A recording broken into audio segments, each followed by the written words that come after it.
नमस्कार सबैमा। आज म एउटा सानो कुरा गर्न आएको छु। विशेष गरी शिक्षाको कुरा। आफू पनि त्यो पेसामा भएको कारणले गर्दाखेरि मैले यहाँ केही शिक्षा कुराहरू गर्न आएको छु। अहिले चर्चामा रहेको कुराहरू विशेष गरी सामुदायिक विद्यालयका कुराहरू, सामुदायिक विद्यालयको नतिजा खस्किएका कुराहरू अनि सामुदायिक विद्यालयलाई एउटा निजी विद्यालयसँग तुलना गरेका कुराहरू वा निजी विद्यालयलाई सामुदायिक विद्यालयमा तुलना गरिएका कुराहरू अथवा समग्रमा भन्नुपर्दाखेरि नेपालको शिक्षाको स्थिति र नेपालको शिक्षामा चाहिँ विशेष गरी नेपालको सामुदायिक शिक्षा अथवा विद्यालय स्तरको सामुदायिक शिक्षा चाहिँ कुन ढङ्गले अगाडि गइरहेको छ कि सामुदायिक विद्यालयहरू हामीले सोचेको भन्दा बेग्लै ढङ्गले अगाडि बढिरहेका हुन् अथवा नतिजा एकदम कमजोर हो वा त्यहाँको पढाइको स्तर धेरै कमजोर हो भन्ने कुराहरू पनि अलिकति चिन्ताको विषय छ। तर त्यसो भन्दै गर्दाखेरि कतिपय सामुदायिक विद्यालयहरू यति राम्रा पनि छन् कि देशमा यस्ता राम्रा गर्व गर्न लायकका सामुदायिक विद्यालयहरू छन् जसले कयौँ महँगो पैसाहरू तिरेका कतिपय फीहरू त्यसको अभिभावकले कयौँ खर्च गरेका त्यस्ता विद्यालयहरूलाई पनि निजी विद्यालयहरूलाई पनि चुनौती दिन सफल भएका कतिपय सरकारी विद्यालयहरू छन्। चुनौती भनेर चाहिँ अब डाइरेक्ट कुनै पनि त्यस्तो किसिमको अम्बो ठड्याएर त्यसलाई चुनौती दिएको भन्ने कुरा होइन कि भनेको मतलब देखिने त्यस्तो किसिमको भान हुने खालका चुनौतीहरू दिएको पाइन्छ। त्यस कारणले गर्दाखेरि अब कतिपय त्यसको अर्थ चाहिँ यसको अर्थ सबै सामुदायिक विद्यालय राम्रो, सबै सामुदायिक विद्यालय राम्रो गरेका छन् होइन, त्यो भन्ने कुराहरू होइन। तर कतिपय अवस्थामा सामुदायिक विद्यालयहरू खत्तम भइसकेको, नराम्रो भइसकेको, स्तरहीन भइसकेको भन्ने कुरा चाहिँ होइन। किनभने हामी लगानीको कुरा हेरौँ, निजी विद्यालयमा आउने बच्चाहरू र सामुदायिक विद्यालयमा आउने बच्चाहरू होइन, अलिकति हामीले तुलना गऱ्यौँ भने जुन अभिभावकज्यूहरूले आफ्ना बच्चाहरूलाई निजीबाट निकालेर जुन सामुदायिक विद्यालयमा ल्याउनुहुन्छ त्यसपछि उहाँहरूमा चाहिँ अलिकति के हुन्छ भन्दाखेरि निजी विद्यालयमा आफ्ना बच्चाहरू पढाइरहँदाखेरि जुन ढङ्गले उहाँको मेहनत देखिन्थ्यो, जस्तो ढङ्गले उहाँहरू जानुहुन्थ्यो, पुर्याउन जाने, विद्यालयमा लगिदिने, त्यसपछि गएर चाहिँ लिएर आउने, एकदम टाइमली होइन, सबै कुराहरू निट एन्ड क्लिनमा ध्यान दिने, अनि त्यसपछि बच्चाहरूको खानेकुराहरू टिफिनका कुराहरूमा सबै व्यवस्थादेखि लिएर सबै कुराहरूमा जुन कुराहरू उहाँले गर्नुहुन्थ्यो निजी विद्यालयमा आफ्ना बाबु नानीहरूलाई पढाउँदाखेरि, अनि उहाँहरूले इनकेस निजी विद्यालयबाट झिकेर अनि सामुदायिक विद्यालयमा ल्याइसकेपछि अनि त्यो सामुदायिक विद्यालय ल्याइसकेपछिको अवस्थामा चाहिँ उहाँहरूले त्यो जुन हिजो गरेका कुराहरू, जुन उहाँहरूको हिजो जुन बानी परेका कुराहरू थियो, त्यो बिस्तारै त्यो जुन राम्रा कुराहरू जुन आफ्नो बच्चा नानी बाबु नानीहरूप्रति जुन ध्यान दिनुहुन्थ्यो, त्यो कुरा चाहिँ सामुदायिक विद्यालयमा आइसकेपछि त्यो कुराहरू चाहिँ बिस्तारै एकैचोटि होइन, बिस्तारै घट्दै जाने अथवा सुरुमा ल्याएको जस्तो गर्ने, त्यहीँको निजी विद्यालयको जस्तो बानी परे जस्तो सुरुमा ल्याएको जस्तो गर्ने, त्यसपछि पछि भएपछि लिन नआउने, पुर्याउन नआउने, अनि यतिसम्म कि विद्यालयले सामुदायिक विद्यालयले अभिभावकलाई फोन गर्दाखेरि फोनहरू रिसिभ नगरिदिने होइन, अनि त्यसपछि रिसिभ गरे पनि म घरमा यसो भनिदिउँला भन्ने, त्यसपछि विद्यालयले बोलाएको बेलामा विद्यालयमा अभिभावकहरू एकदम न्यून सङ्ख्यामा आइदिने, एकदम कम उपस्थिति भइदिने, त्यस्तो कुराहरूले गर्दाखेरि चाहिँ एउटा सामुदायिक विद्यालयले आफ्ना नीति कार्यक्रम, आफ्ना कुराहरूको चाहिँ आफ्ना गतिविधिहरूमध्येबाट चाहिँ आफ्ना प्रयासहरूलाई जुन ढङ्गले अगाडि लानुपर्ने हुन्थ्यो त्यस्ता कुराहरूले चाहिँ के असर पर्ने रहेछ होइन, त्यो किसिमको कुराहरू हुँदो जाँदो रहेछ। अनि त्यो कारणले गर्दाखेरि पनि सोचेको जस्तो, अपेक्षा गरेको जस्तो नतिजाहरू त्यहाँ आउँदो रहन्छ। अब रहेको कुरा अब शिक्षकहरूको कुराहरूमा चाहिँ शिक्षकहरू पक्कै पनि निजी विद्यालयमा पढाउने शिक्षकहरू र सामुदायिक विद्यालयमा पढाउने शिक्षकहरूमा सामुदायिक विद्यालयमा पढाउने शिक्षकहरू चाहिँ एकदम कमजोर भएर नतिजा नआएको, निजीमा एकदम शिक्षकहरू एकदम ज्यादै राम्रो अब्बल भएर नतिजा आएको भन्ने कुराहरू पनि त्यो पनि होइन। त्यो हामी सतै बुझ्नुपर्छ, त्यो कुरालाई सतै रूपमा लिनुपर्छ। त्यो गहिरिएर विश्लेषण गरेको मानिँदैन। निजी विद्यालयमा पढाउने शिक्षकहरू पनि एकदम राम्रा हुनुहुन्छ, सरकारी विद्यालयमा पनि अब आयोगहरू लडेर आउनुभएको हुन्छ, कोही थाहै भएर आउनुभएको हुन्छ होइन।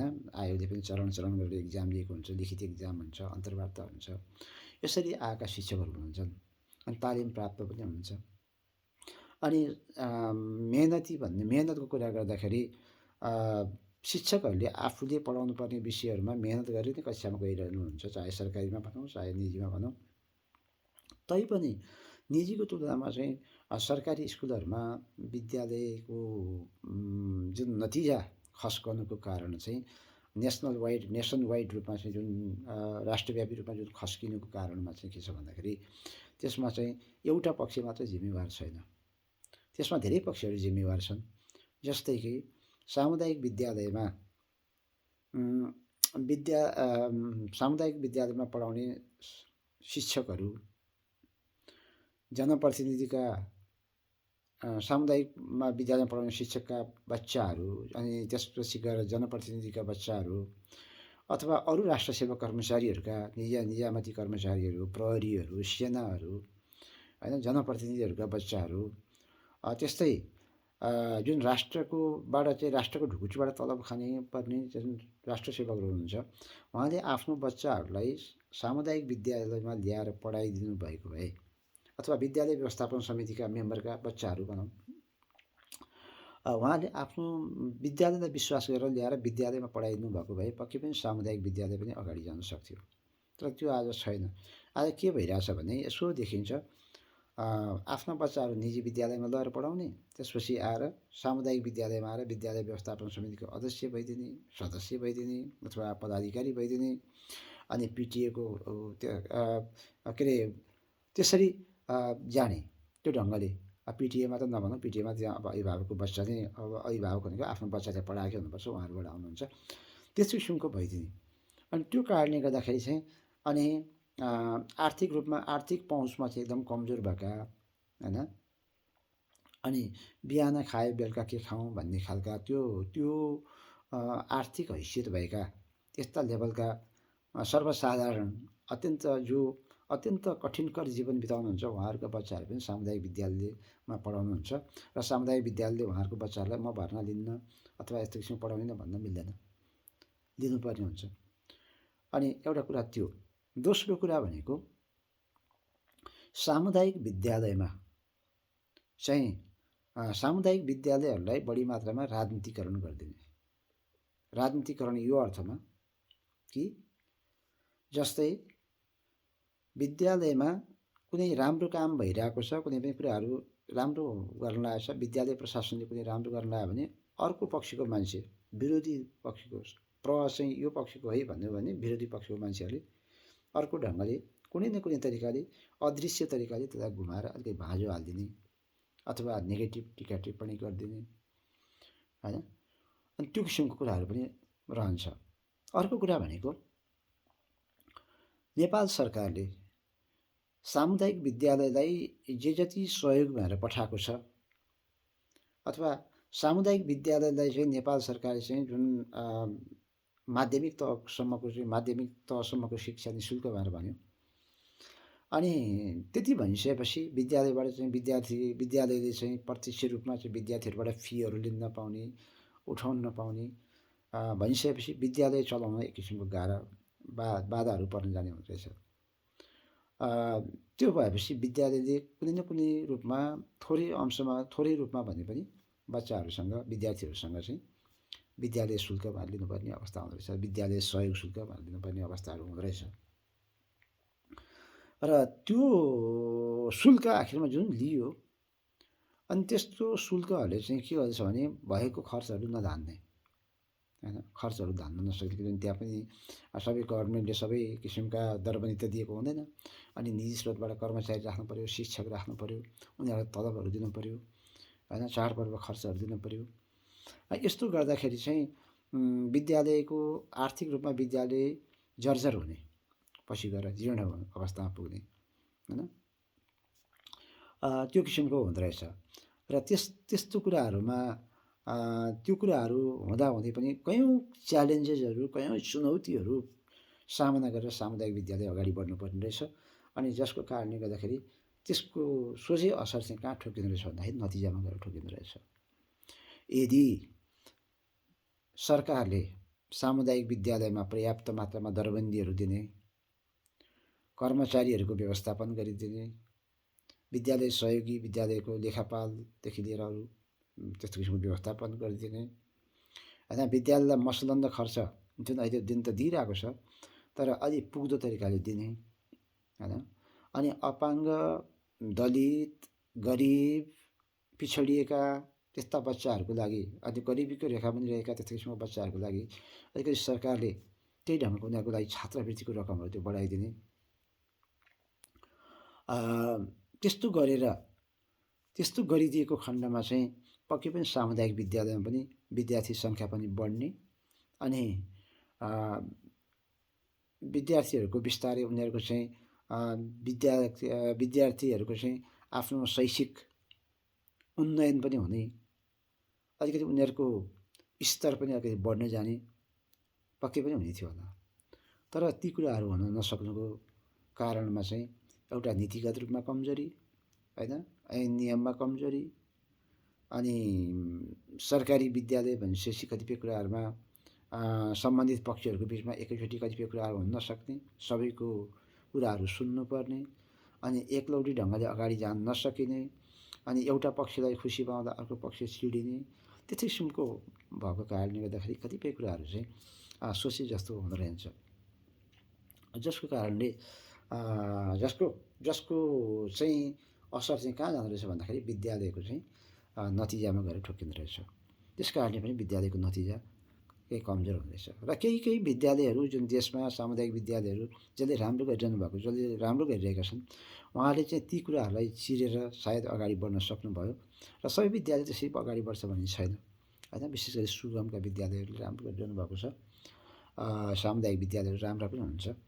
त्यो किसिमको भएको कारणले गर्दाखेरि सामुदायिक विद्यालयहरू, कतिपय विद्यालय निजी विद्यालयको लागि अलिकति चुनौतीको रूपमा पनि रहनु भएको छ, किनभने उहाँले आफ्नो गुणस्तरलाई देखाइसक्नु भएको छ, होइन, परिमाणात्मक रूपमा, त्यसपछि गएर गुणात्मक रूपमा उहाँले आफ्नो चाहिँ पर्फर्मेन्स देखाइसकेपछि त्यो भनेको फेरि एकचोटि देखाएपछि अनि वातावरण आफै बन्दै जाँदो रहेछ, अर्कोचोटि पनि देखाउने त्यस्तो किसिमको हुँदो रहेछ।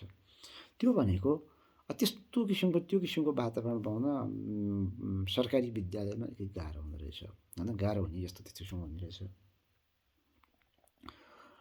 त्यही नै हो मैले देखेको चाहिँ कतिपय कुराहरू, यस्ता किसिमका कुराहरू छन्, होइन। सामुदायिक विद्यालय कसरी अब्बल बनाउने भन्ने कुरामा सबै पक्ष लाग्नु पर्यो, शिक्षक मात्र लागेर पनि भएन। शिक्षकले के गर्न सक्छ र शिक्षकका पनि आफ्ना बालबच्चाहरू हुन्छन्, परिवार हुन्छ, होइन। अब शिक्षकलाई दिएको जुन नेपालमा भएको कर्मचारीहरू, राष्ट्र सेवक कर्मचारीहरूमा सबभन्दा निम्न वेतनजीवी भनेको शिक्षकहरू नै हुन्छ। अरू कर्मचारीहरू त उहाँहरूको भत्ता हुन्छ, अनेक विभिन्न नामका भत्ताहरू हुन्छन्, कतिपय कुराहरू हुन्छन्, तर शिक्षकको त्यो हुँदैन। भनेको आफूले पाउने तलब, त्यो तलब पनि महिना पिछेमा आउँदैन, जबकि अरू कर्मचारीहरूले प्रत्येक महिनाको 20-25 हुँदाखेरि उहाँले तलब खाइसक्नुहुन्छ। शिक्षकले चाहिँ 3 महिना कुर्नुपर्ने, 4 महिना कुर्नुपर्ने, त्यसो भने 6 महिना कुर्नुपर्ने। अनि सम्बन्धित सरकारवाला शिक्षकहरूको चाहिँ जुन माथिल्लो निकाय हो, जसले शिक्षकहरूलाई चाहिँ तलबहरू पठाउनुहुन्छ, पालिका स्तरमा रहनुभएका अथवा जिल्ला स्तरमा पालिका स्तरमा रहनुभएका कतिपय त्यस्तो किसिमका निकायहरू जुन छन्, अब त्यस्तोले चाहिँ के भन्नु भने त्यहाँका कर्मचारीहरूले शिक्षकलाई हेर्ने दृष्टिकोण सायद अब अलिकति सङ्कीर्ण भएर होस् अथवा के हो कुनै, अब उहाँले त्यो कारणले गर्दाखेरि पनि त्यस्ता तलबहरूको निकासाहरूमा, होइन, अलि विलम्ब गरिदिने, अनि खिसीट्युरीहरू गरिदिने, शिक्षकहरूलाई पनि तलब चाहिन्छ र भन्ने जस्तो कुराहरू गरिदिने, होइन। माग फारमका कुराहरू गर्ने, अन्त माग फारम कहीँको कुरा हुँदैन, शिक्षकहरूको भनेपछि माग फारम, निकासा, यस्ता शब्दहरू, जबकि अन्त भागमा त्यस्तो सुनिँदैन। शिक्षकले सुन्नुपर्ने, सामुदायिक स्तरका पढ्ने शिक्षकहरू, फलाना निकासा भरे, यस्तो निकासा अरे, होइन, जबकि अन्त चुपचाप लाएर ब्याङ्कमा पैसा गइसक्यो, खाइसक्यो, पकेटमा हालिसक्यो, कहिले निकासा हुन्छ भनेर शिक्षकहरूको चाहिँ यस्ता कुराहरू गर्नुपर्ने। त्यो कारणले गर्दाखेरि पनि मनोबल कम हुन गइरहेको हुन्छ शिक्षकको, होइन।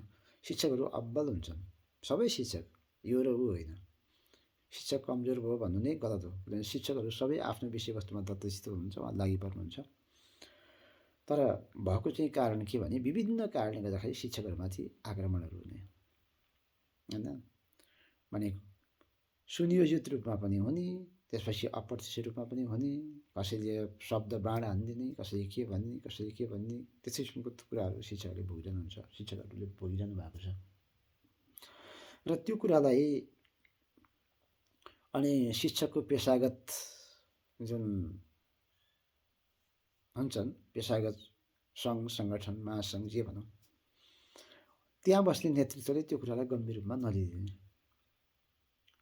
जान त गा जस्तो गर्ने, यस्तो गऱ्यौँ भन्ने, डेलिगेसन गा जस्तो गर्ने, कतिपय कुराहरू गर्ने, तर नतिजा एकदम न्यून आउने, अथवा जे कुराहरू हालिदिएर जानुभएको छ एकदम उपलब्धि चाहिँ एकदम न्यून मात्रै हुने, अथवा त्यो कुरालाई पछाडि पारेर आफ्ना कुराहरू अगाडि बढाउने, आफ्ना कुराहरू कसरी पट्याउने भन्ने कुराहरूपट्टि लाग्ने, आफ्नो काम बनाउने, आफ्नो काम बनाएपछि त आफ्नो भनेर आफ्नो काम बनाएपछि त अरू मागहरू त ओझेलमा परिहाल्छ, त्यो किसिमको हुने। अनि त्यसले गर्दाखेरि शिक्षकहरूको मनोबल भन्दाखेरि त भनिन्छ सरकारी स्कुलमा पढाउने शिक्षकहरूको तलब त राम्रो हुन्छ नि, बोर्डिङमा थोरै पढाएर त निजी विद्यालयमा कति राम्रो रिजल्ट ल्याइरहनु हुन्छ, तलब पनि थोरै हुन्छ भन्ने कुराहरू भइरहेको हुन्छ। अब त्यो चाहिँ एकदम सतही टिप्पणी हो, किनभने बोर्डिङमा पढायो, निजी विद्यालयमा पढायो भन्दैमा शिक्षकहरूले कम तलब पाउनुपर्छ भन्ने छैन। उहाँहरूको जीवन धान्न सक्ने किसिमको हुनु पऱ्यो नि त। जबकि त्यही स्कुलबाट चाहिँ कमाएर सञ्चालकहरू कयौँ पैसाहरू कमाएर चाहिँ उहाँहरू चाहिँ एक ठाउँबाट अर्कोमा लगानी, अर्कोबाट अर्कोमा लगानी गर्नुहुन्छ भने अनि त्यहाँ पढाउने शिक्षकको रोजीरोटीको कुरादेखि लिएर अनि उहाँहरूले चाहिँ पाउनुपर्ने सुविधाहरूमा चाहिँ अनि कन्जस्टेड भएर एकदम सङ्कुचित धारणा राखेर चाहिँ हामीले कामबाट निकाल्यौँ भने ऊ जानुपर्छ भनेर उसले गरिरहन्छ, यहाँ जति दिए पनि हुन्छ भन्ने आफ्नो तरिका त्यस्तो ढङ्गको कतिपय सञ्चालकहरूको त्यो भएको कारणले पनि शिक्षकहरू आफ्ना बाध्यता र व्यवस्थाको कारण पनि त्यहाँ काम गरिरहनुहुन्छ र त्यो कारणले हो। र त्यस कारणले गर्दाखेरि चाहिँ अब विद्यालयको यदि हामी सामुदायिक र निजी विद्यालय तुलना गर्छौँ भने पक्कै पनि निजी विद्यालयहरूको चाहिँ त्यो हुनुको कारण चाहिँ के अरे सामुदायिक विद्यालय खस्कनुको कारणमा चाहिँ धेरै पक्षहरू जिम्मेवार छन्। त्यसमा एकपक्षीय रूपमा चाहिँ शिक्षकलाई दोष लगाइएको छ, तर त्यो सरासर गलत हो। धेरै पक्षहरू जिम्मेवार छन्, जिम्मेवार पक्षमा शिक्षक पनि हो एउटा, तर नभएको होइन, शिक्षक पनि पानीमाथिको उभानो बन्नु त मिल्दैन, तर शिक्षकभन्दा पनि माथि धेरै त्यस्ता निकायहरू जसले चाहिँ शिक्षाप्रति नै उनीहरू नकारात्मक छन्, अनि उनीहरूका लगानीहरू जो काम गर्छन्, सरकारी तलब खान्छन्, कतिपय कुराहरू गर्छन्, अनि उनीहरूको लगानी भनेको अन्त्य हुन्छ, अनि उनीहरूले त्यहाँतिर चाहिँ बढी मात्रामा प्रायोरिटी दिएको हुँदैन। त्यस कारणले पनि निजी सरकारी विद्यालयहरू खस्कने, भने जस्तो नतिजा नआउने त्यस्तो हुन्छन्।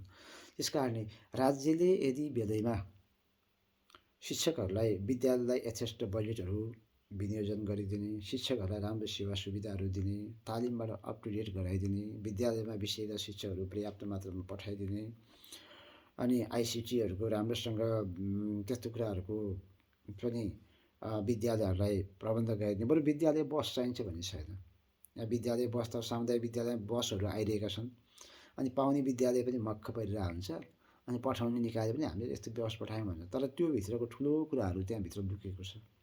त्यहाँ बस किन आउँछ, के कारणले आउँछ, अनि सामुदायिक विद्यालयको लागि बस कतिको उपयुक्त हो होइन भन्ने कुराहरू हुन्छन्। किनभने सामुदायिक विद्यालयमा पढ्ने बच्चाहरूका अभिभावकहरू जसले सामुदायिक विद्यालयमा आफ्ना बाबु नानीहरूलाई बसमै चढाएर बसमा स्कुल लैजाने ल्याउने भन्ने कतिपय अभिभावकहरूको भनेको आर्थिक पहुँचभन्दा बाहिरको कुरा हो, र कतिपयले त्यस्तो किसिमको अरूको देखासी गरे पनि त्यसको मार भनेको विद्यालयले भोग्नुपर्ने हुन्छ। जस्तै समयमा बसहरूको भाडा नतिर्दिने, अनि त्यसले गर्दाखेरि चाहिँ विद्यालयले चाहिँ ड्राइभरलाई तलब दिन नसक्ने, दैनिक रूपमा कतिपय अवस्थामा परेको बेलामा फ्युलहरू डिजलहरू राम्रोसँग यस्तो किसिमको हाल्न नपाउने, पैसाहरू नहुने विद्यालयसँग, कुनै कारणवश दुर्घटना निम्तिमा त्यसको लागि चाहिँ जोखिमयुक्त कुराहरूको लागि चाहिँ पैसाहरू विद्यालयसँग पर्याप्त बजेटहरू नहुने, अनि कुनै पाठ पूर्जा बसको कुनै पाठ पूर्जाहरू बिग्रियो भने त्यो पाठ पूर्जा बनाउन कयौँ पैसाहरू खर्च हुने, त्यो भनेको सामुदायिक विद्यालयलाई एकदम चुनौती हुँदो रहेछ। तर सामुदायिक विद्यालयले गाडी पायो भनेर एउटा पाउने पनि मक्ख, अनि पायो भने त्यो विद्यालयमा जसले बस लग्यो त्यहाँको समिति पनि मक्ख, अनि त्यसपछि गएर त्यहाँको विद्यालय प्रशासन पनि मक्ख, हाम्रो पालामा त यस्तो गाडी आयो के आयो भन्ने। तर त्यसको भित्र लुकेको पाटो भनेको चाहिँ प्रायः कसैले विश्लेषण गरेको हुँदैन। त्यहाँ एउटा सम्बन्धित निकायले पनि गाडी पठाउनमा त्यहाँ कमिसनका खेलहरू माथि भइरहेका हुन्छन्। नभएको होइन, कमिसनको खेलको कारणले विद्यालयलाई बसहरू दिने, त्यहाँबाट कमिसनहरू आफू कुम्ल्याउने होइन, त्यो किसिमको कुराहरू भएका छन्। त्यो किसिमको एकदम त्यो नभएको होइन, त्यो लुकाएर लुक्दैन त्यस्ता कुराहरू होइन। अनि पाउनेले पनि पायो मक्ख, अनि दिनले पनि दियो, उसलाई पनि अब आर्थिक रूपमा ऊ पनि त्यत्तिकै किसिमको हुने, अनि अन्ततोगत्त गएर विद्यालयलाई मार पर्ने, आर्थिक रूपमा विद्यालयको एकदम जर्जर अवस्थामा पुग्ने होइन। त्यो हामीले यदाकदा भोगिरहेका पनि छौँ दैनिक जीवनमा होइन, हामीले देखेका भोगेका कुराहरू हुन्। त्यस कारणले गर्दाखेरि सामुदायिक विद्यालय सुधार गर्ने हो भने धेरै कुराहरूमा हामीले सोच विचार पुर्याउनु पर्ने हुन्छ र विचार गर्नुपर्ने हुन्छ। अन्यथा त्यस्तो नगरिएको खण्डमा अब एकलौटी रूपमा चाहिँ दोष दिने, कतिपय कुराहरू गर्ने मात्रै गरेको खण्डमा चाहिँ यो सुन्ने कुरा सुनिरहन्छ, भन्नेले भन्दै गर्छ, समस्या यथावत त्यही नै रहिरहन्छ होइन। अनि मान्छेको नकारात्मक विद्यालयप्रति, सामुदायिक विद्यालयप्रति मान्छेको नकारात्मक टिप्पणी गर्ने बानीहरू त्यत्तिकै भइरहेको हुन्छ होइन। त्यो किसिमले गर्दाखेरि चाहिँ अन्ततोगत्त सामुदायिक विद्यालय धाराशायी हुन जान्छ होइन। त्यस कारणले यस्ता कुराहरूमा भन्दा पनि हामी गहिरिएर सतही रूपमा भन्यो भने सामुदायिक विद्यालय के कति कारणले पछाडि परिरहेको छ, के त्यहाँ शिक्षकहरूकै कारणले सामुदायिक विद्यालय पछाडि परेको हो त, अरू पाटोहरू छैनन् भन्ने कुरातिर गहिरेर विश्लेषण नगर्नाले नै आज अलिकति केही शिक्षकहरू बिच र अरू सरकारवालाहरू बिचमा अलिकति केही न केही त्यस्तो किसिमका खाडलहरू बनिरहेका छन्, जसलाई मेट्न सबैको प्रयास जरुरी छ। हस्त, नमस्कार।